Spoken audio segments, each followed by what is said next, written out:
Assalamualaikum warahmatullahi wabarakatuh. Bersama saya Junaita, CGP Angkatan 10 dari SD 050581, Pungai Pasar 8, Kabupaten Langkat.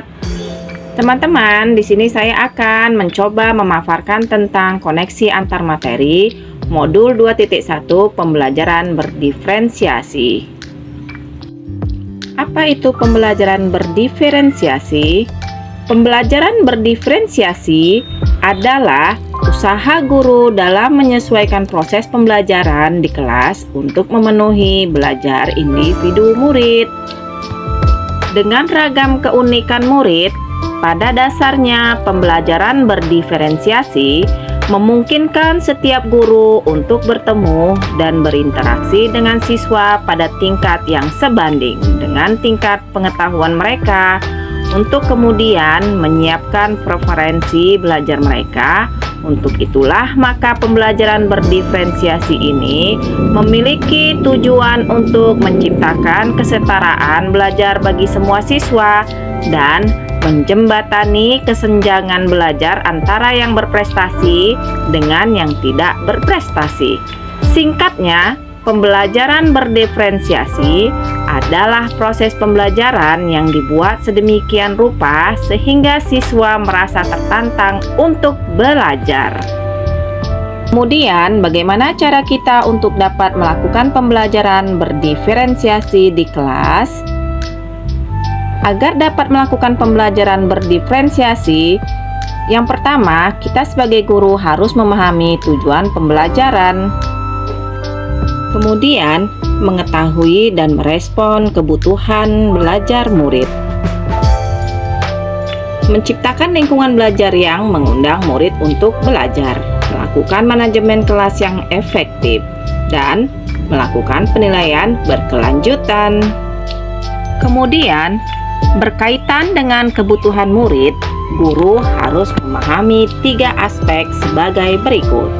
Yang pertama, kesiapan belajar murid, kemudian minat murid dan profil belajar murid. Kesiapan belajar murid yaitu mengharuskan seorang guru untuk menilai pengetahuan awal dan menentukan apa yang telah murid ketahui dan di mana murid berada. Kemudian minat murid. Minat setiap anak pastilah berbeda-beda. Minat adalah satu motivator penting bagi murid untuk terlibat aktif dalam proses pembelajaran. Dan profil belajar murid, di antaranya yaitu lingkungan mereka, budaya, gaya belajar, dan kecerdasan murid itu sendiri.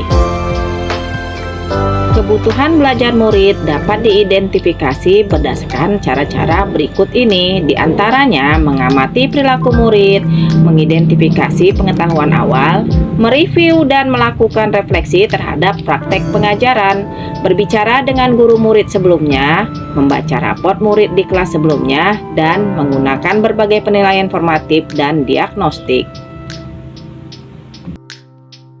Sedangkan strategi untuk mendiferensiasi pembelajaran diantaranya yaitu diferensiasi konten, diferensiasi proses, dan diferensiasi produk. Diferensiasi konten yaitu berkaitan dengan apa yang kita ajarkan seperti materi, konsep, atau keterampilan yang perlu dipelajari berdasarkan kurikulum.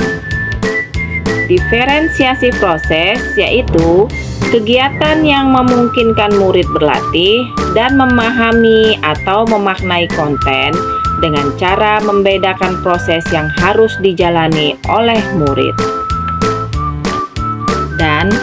diferensiasi produk, yaitu bukti yang menunjukkan apa yang murid telah pahami dengan cara membedakan atau memodifikasi produk sebagai hasil belajar murid, hasil latihan, penerapan, dan pengembangan apa yang telah dipelajari.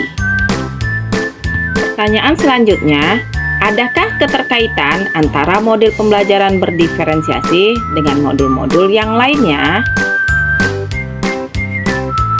Keterkaitan modul 1.1 dan modul 2.1 yaitu untuk dapat melakukan pembelajaran berdiferensiasi, maka guru harus memenuhi kebutuhan belajar anak sesuai dengan kodrat alam dan kodrat zaman yang sesuai dengan filosofi pemikiran Bapak Ki Hajar Dewantara. Kemudian, keterkaitan modul 1.2 dan modul 2.1 dalam melakukan pembelajaran berdiferensiasi, seorang guru penggerak harus berpihak pada murid, reflektif, mandiri, kolaboratif, dan inovatif untuk menciptakan pembelajaran-pembelajaran berdiferensiasi agar dapat memenuhi kebutuhan murid. Dengan demikian, seorang guru penggerak dapat mewujudkan kepemimpinan murid dengan menuntun murid merdeka belajar.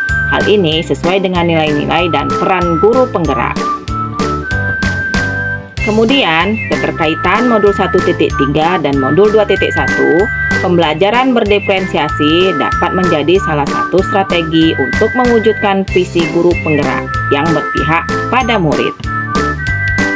Dan keterkaitan modul 1.4 dan modul 2.1 dalam pembelajaran berdiferensiasi antara guru dan murid harus ada kesepakatan kelas terlebih dahulu agar proses pembelajaran dapat berjalan dengan baik sesuai dengan nilai-nilai budaya positif. Teman-teman, demikian pemaparan koneksi antar materi modul 2.1. Semoga dapat bermanfaat. Salam sehat, salam bahagia, salam guru penggerak. Assalamualaikum warahmatullahi wabarakatuh.